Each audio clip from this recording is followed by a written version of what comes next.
Bom, pessoal, falando em relação à recepção do sinal AM/DSB SC, né, a gente tem aí uma diferença em relação ao AM/DSB, que tem um receptor mais simples, né, aquele detector de envoltória que a gente já discutiu, e o sinal AM/DSB SC ele tem um receptor mais complexo. A demodulação de um sinal modulado em AM/DSB SC é feito da seguinte forma. Então, vamos imaginar aqui que eu tenha o nosso sinal modulado. Reparem que aqui eu não estou assumindo que o sinal de mensagem seja um cosseno, pode ser um sinal de mensagem qualquer. E a demodulação ela é feita basicamente multiplicando o sinal modulado por uma portadora gerada no receptor, que eu vou chamar de C' de T. Então, eu vou ter aqui uma C' cosseno de 2π FC' de T mais θ. Vamos discutir esses parâmetros da portadora gerada no receptor. Eu tenho uma amplitude aqui AC' que pode ser igual ou pode ser diferente da amplitude AC da portadora gerada no transmissor. Isso aqui, na verdade, não vai fazer muita diferença para a gente, porque a questão da amplitude aí só vai mexer na questão da potência do sinal, no ganho e tudo mais. Mas o que acontece? A portadora do receptor, o ideal é que ela não tenha defasagem em relação à portadora do transmissor e que a frequência dela seja igual à frequência do transmissor. Só que, como elas são geradas em locais diferentes, a portadora do transmissor é gerada no transmissor, a portadora do receptor é gerada no receptor, pode ser que haja uma diferença de frequência e uma diferença de fase. Por isso que a gente chama de FC', a do receptor, e por isso que ela tem uma fase θ aqui, ó, que vai representar uma defasagem entre ela e a portadora do transmissor. Então, o que vai acontecer? O sinal recebido AM/DSB SC é o produto do sinal modulado pela portadora gerada do receptor.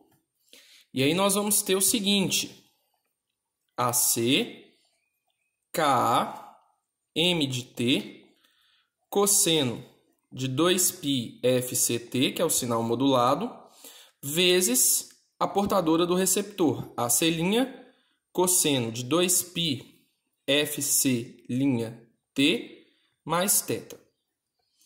Bom, vou só reorganizar isso aqui para colocar esses dois cossenos juntos, tá? Então vai ficar AC, KA, AC', M de T, cosseno de 2π FC' T mais θ, cosseno de 2π FC(T). Então, só mudei a ordem aqui dos fatores nesse produto, mas a ordem dos fatores não altera o produto, então é a mesma coisa do que a gente tinha aqui anteriormente. E aí nós vamos trabalhar com aquela diretiva nossa dos produtos dos cossenos, tá? Então, o produto do cosseno dá metade daquilo que multiplica os cossenos e o cosseno da soma, metade daquilo que multiplica os cossenos e o cosseno da diferença. Então, fazendo isso, nós vamos ter aqui, ó, AC, KA, AC' sobre 2, M de T. Aí, do produto dos cossenos, eu vou ter aqui um cosseno da soma, 2π FC' T mais θ mais 2π FC(T) mais, de novo, o que multiplica os cossenos dividido por 2, cosseno da diferença. Então, vou pegar 2π FC' T mais θ menos 2π FC vezes T. Tá? Bom, pessoal, aqui vamos fazer ainda uma simplificação dentro dos cossenos, que é colocar o que a gente tem em comum nas parcelas ali em evidência. Então, para esse primeiro cosseno aqui, ó, o que a gente tem aqui? Na primeira e na terceira parcela, nós temos 2π e T como fator comum. Então, vai ficar 2π e T em evidência. E aqui eu tenho FC', aqui eu tenho FC. Então, FC' mais FC, mais θ. Mas, fazendo a mesma coisa para a segunda parte, para o segundo cosseno.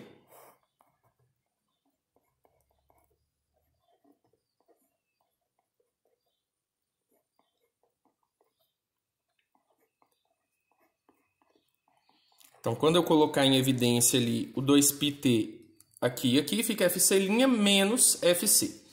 Aí vamos analisar esse resultado que a gente tem aqui agora. Ó.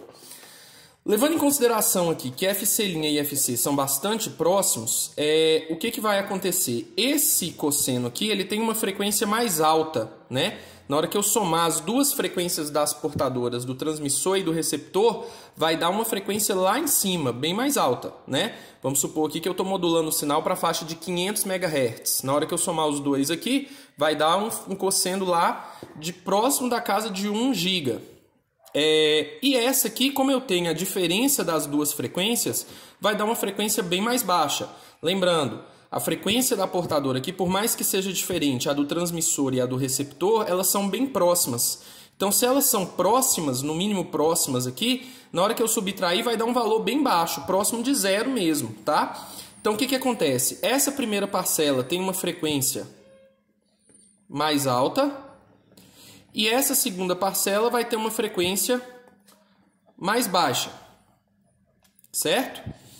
Bom, o próximo passo da recepção é passar por um filtro passa-baixas. Então, após o filtro passa-baixas, o que ele vai fazer? Lembrando lá de circuitos elétricos. Ele vai cortar as frequências altas e médias, né? Então, ele vai deixar quem tem a frequência baixa e vai eliminar quem tem a frequência alta. Então, nós vamos ter aqui como resultado um sinal R de T após o filtro passa-baixas que tenha somente a primeira parcela. Somente a segunda parcela, perdão. Que tem a diferença lá das duas frequências.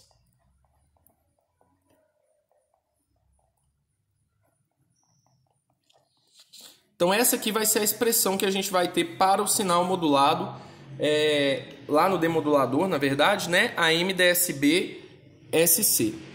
Vou reescrever ela aqui em cima para a gente poder fazer as análises em cima dessa expressão que a gente encontrou agora.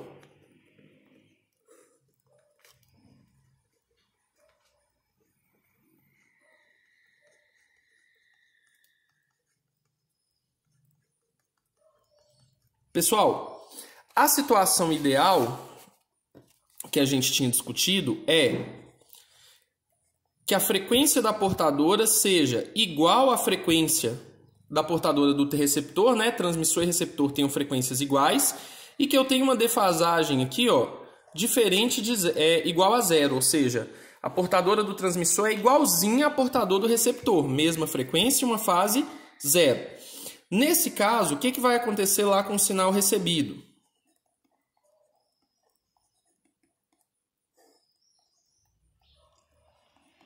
O que vai acontecer lá dentro do cosseno?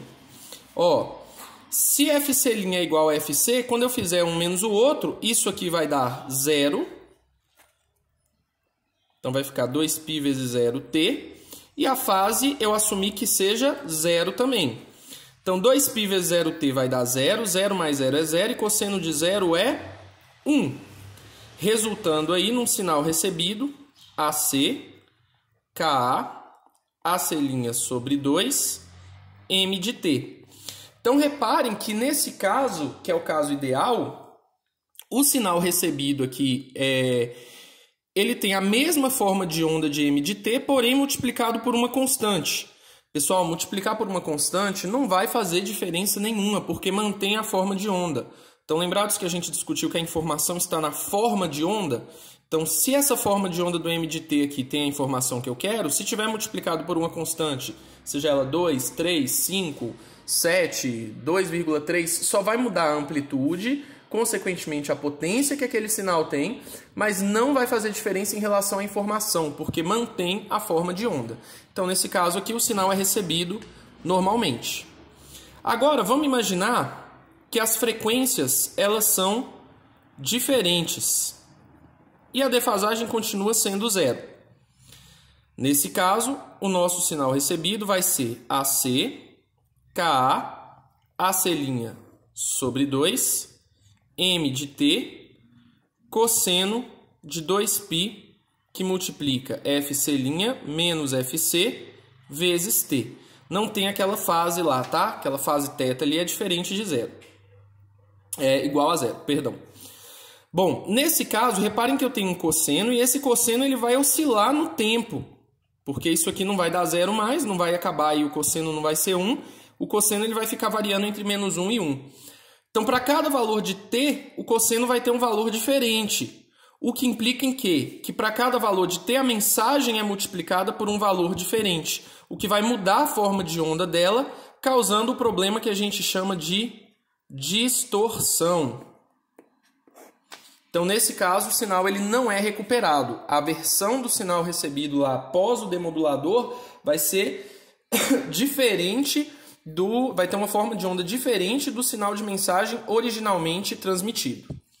Agora, nós vamos imaginar que eu tenho as frequências das portadoras do transmissor e receptor iguais, porém uma fase diferente de zero, ou seja, existe uma defasagem entre elas.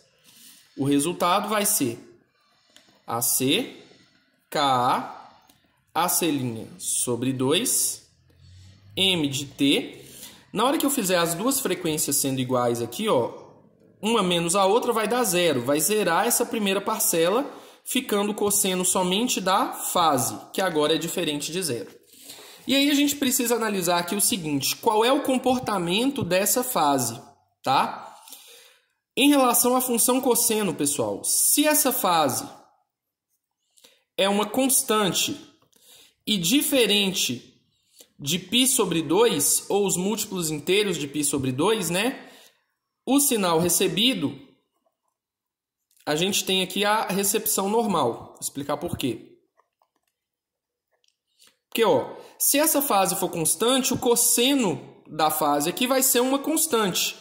E aí o sinal de mensagem fica multiplicado por um monte de constante que, como eu já expliquei lá em cima, não faz diferença nenhuma, porque ela mantém a mesma forma de onda. Então, nesse caso aqui, ele é recebido normal. Ah, Fernando, mas por que diferente de π sobre 2? Porque se a fase ela for constante e igual a π sobre 2, o que vai acontecer? Cosseno de π sobre 2 é zero. E o zero vai multiplicar isso tudo que vai zerar o sinal. Então, nesse caso aqui, ó, R de t dá zero.